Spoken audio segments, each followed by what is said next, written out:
আমাদের রাজ্যের প্রাথমিক শিক্ষা ব্যবস্থায় আমূল পরিবর্তন আসতে চলেছে। যেমন করে আমাদের রাজ্যে মাধ্যমিক হয়, যেমন করে আমাদের রাজ্যে উচ্চ মাধ্যমিক হয়, ঠিক তেমন করে প্রাথমিক বিদ্যালয়গুলিতেও এবার মূল্যায়ন হবে পর্ষদের ছাপানো প্রশ্নপত্রের মধ্যে দিয়ে। পর্ষদ এবছর থেকে সিদ্ধান্ত নিয়েছে তারা মূল্যায়নপত্র তৈরি করবে এবং সেই মূল্যায়নপত্র প্রত্যেকটি প্রাথমিক বিদ্যালয়ে পৌঁছে দেবে, যার মধ্যে দিয়ে প্রাথমিক বিদ্যালয়ের শিশুদের মূল্যায়ন করা হবে। দারুণ একটি উদ্যোগ, সেই উদ্যোগকে আমরা অবশ্যই সাধুবাদ জানাই এবং এই উদ্যোগ যদি সঠিকভাবে এটাকে অ্যাপ্লাই করা যায় তাহলে আমাদের পশ্চিমবঙ্গের প্রাথমিক শিক্ষা ব্যবস্থার আমূল পরিবর্তন হয়ে যাবে, এই বিষয়ে আশাবাদী। যারা আজকে এই প্রতিবেদন দেখছেন তাদের মধ্যে যারা বিভিন্ন প্রাথমিক বিদ্যালয়ের শিক্ষক বা শিক্ষিকা রয়েছেন তাদের কাছে অবশ্যই একটি ভালো খবর, এবং তার সঙ্গে যারা ভবিষ্যতে প্রাথমিক বিদ্যালয়ের শিক্ষক বা শিক্ষিকা হতে যাচ্ছেন তাদের কাছেও কিন্তু এই নির্দিষ্ট বিষয়টি সম্বন্ধে সাধারণ ধারণা রাখা দরকার।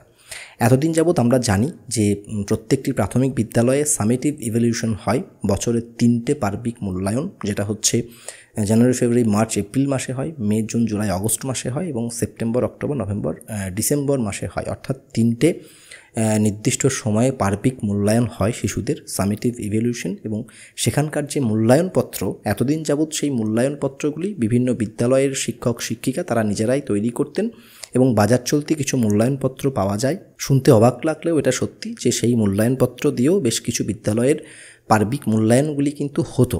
কিন্তু এবছর থেকে অর্থাৎ 2025 সালের যে দ্বিতীয় পার্বিক মূল্যায়ন বিদ্যালয়ে অনুষ্ঠিত হবে সেখান থেকে কিন্তু পরিবর্তন হয়ে যাচ্ছে। পর্ষদ নিজেরা মূল্যায়নপত্র ছাপাবে এবং সেই মূল্যায়নপত্র প্রত্যেকটি বিদ্যালয়ে পৌঁছে দেওয়া হবে। সেই একই মূল্যায়নপত্রের মাধ্যমে পশ্চিমবঙ্গের প্রত্যেকটি বিদ্যালয়ের শিশুদের মূল্যায়ন করা হবে। এই হচ্ছে মোদ্দা কথা, এই হচ্ছে ভাইরাল খবর।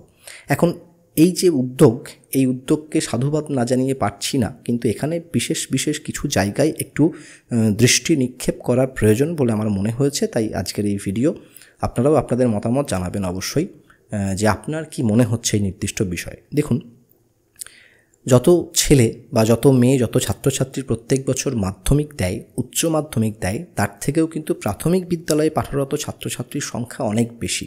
কারণ মাধ্যমিক দেয় শুধু ক্লাস 10-এর ছেলেমেয়েরা, উচ্চ মাধ্যমিক দেয় শুধুমাত্র ক্লাস 12-এর ছেলেমেয়েরা।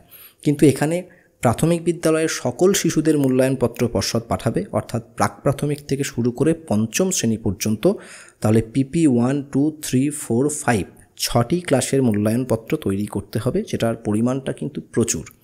তাহলে মাধ্যমিকের প্রশ্ন ছাপাতে পর্ষদকে বা আমাদের পশ্চিমবঙ্গ সরকারকে যে পরিমাণ লেবার দিতে হয়, যে পরিমাণে পরিশ্রম করতে হয়, তার থেকে কিন্তু পশ্চিমবঙ্গের প্রত্যেকটি প্রাথমিক বিদ্যালয়ের জন্য মূল্যায়নপত্র তৈরি করার জন্য আরও অনেক বেশি পরিশ্রম করতে হবে, আরও অনেক বেশি টাকা পয়সার প্রয়োজন হবে।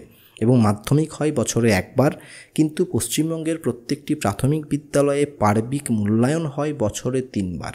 তাহলে প্রথম কথা হচ্ছে যে মাধ্যমিকের জন্য প্রশ্ন যা ছাপাতে হয় তার থেকে পশ্চিমবঙ্গের প্রাথমিক বিদ্যালয়ে অনেক বেশি শিশু সেখানে পাঠরত রয়েছে, তাদের জন্য আরও অনেক বেশি প্রশ্ন ছাপাতে হবে। এটা হচ্ছে প্রথম কথা।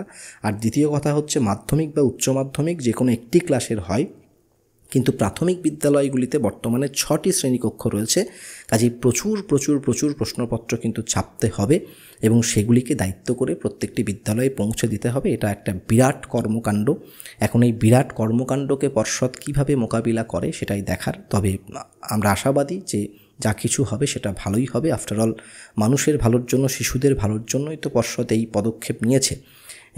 সকল বিষয়ে সমালোচনা করব এটা হতে পারে না। যেটা ভালো তাকে ভালো বলতে হবে, যেটা খারাপ তাকে খারাপ বলতে হবে। তো পর্ষদের এই যে সিদ্ধান্ত, গৌতম পাল মহাশয় যেটা জানিয়েছেন সেটা অবশ্যই ভালো সিদ্ধান্ত। আমরা অবশ্যই তাকে সাদরে গ্রহণ করার চেষ্টা করব, সাধুবাদ জানানোর চেষ্টা করব। তবে এক্ষেত্রে সমস্যা দেখা দিতে পারে বলে কিছু জনের মনে হচ্ছে, সেটাকে তুলে ধরলাম। এটা হচ্ছে প্রথম কথা।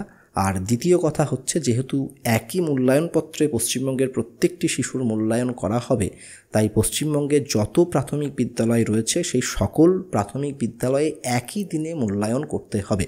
তা না হলে কিন্তু এই যে নির্দিষ্ট পরিকল্পনা সেটা ব্যাহত হবে। যদিও পর্ষদ বলেছে যে 2 সেট প্রশ্নপত্র ছাপাবে, এক এক বিদ্যালয়ের মূল্যায়নপত্রের মান এক এক রকম হতো, তাই সামগ্রিকভাবে সেখান থেকে একটা ধারণা অর্জন করা মুশকিল হতো। এখন প্রত্যেকটা শিশুদের যেহেতু একই মূল্যায়নপত্রের মধ্যে দিয়ে মূল্যায়ন হবে, কাজেই কে কোথায় দাঁড়িয়ে রয়েছে, কোন বিদ্যালয়ের কোন ছাত্র কোথায় দাঁড়িয়ে রয়েছে, আমাদের সেটা বুঝে নিতে সুবিধা হবে। কাজে এটাও একটা ভালো দিক। এবং গোটা পশ্চিমবঙ্গের নিরিখে ছাত্রছাত্রী প্রথমবার মাধ্যমিক পরীক্ষায় সকলে একই নির্দিষ্ট মূল্যায়নপত্রে তাদের মূল্যায়ন করা হয়। সেক্ষেত্রে একদম প্রাক প্রাথমিক বা ক্লাস 1 থেকেই সেই নির্দিষ্ট প্রক্রিয়া শুরু হয়ে যাবে। তারা কিন্তু আরও বেশি অভিজ্ঞ হয়ে উঠবে যখন তারা মাধ্যমিক দিতে যাবে। তখন তাদের কাছে গোটা পশ্চিমবঙ্গের নিরিখে এই প্রথমবার তারা কোনো মূল্যায়নে অংশগ্রহণ করছে এমন নয়, তারা প্রাক প্রাথমিক থেকেই সেই নির্দিষ্ট প্রক্রিয়ায় অংশ নিতে নিতে আসছে। তাই ওদের অনেকটা অভিজ্ঞতা হয়ে যাবে, যেটা তাদের মাধ্যমিক উচ্চ মাধ্যমিকের সময় কাজে লাগবে। তো এগুলো সবই ভালো দিক।